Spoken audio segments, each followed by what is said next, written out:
अजित पवारांना तुमचं कर्जाचं नाव सांगितल्या लगेच म्हणतात की राज्याची परिस्थिती नाही. परवाची गंमत सांगतो, ते कोल्हापुरातच तसं बोलले, काय राज्याची परिस्थिती नाही, 31 तारखेच्या आत कर्ज भरा.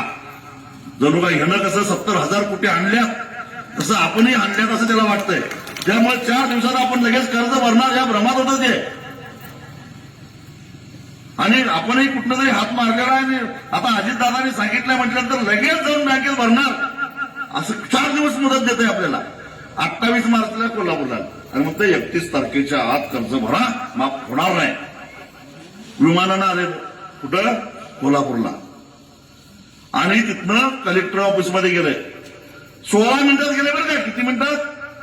16 मिनिटात विमानतळावरनं कलेक्टर ऑफिसला गेले. एसी बंद पडला सरकारी गाडीचा. गाड्याला राग आला. कलेक्टरला म्हटलं नवीन गाडी घे. कलेक्टर म्हटलं मंजुरी घ्यावी लागेल. प्रोटोकॉल बाजूला ठेव, मी सांगतो म्हणून घे. का रे हरामखोरानो, इथं कुठला आला नेम?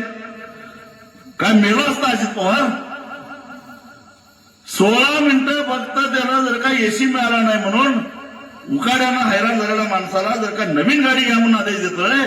अरे दिवसा डावळ्या एकाच दोरीला गळपास लावून बाप आणि मुलगा मारा लागल्यात. लाजा वाटल्या पाहिजे ना,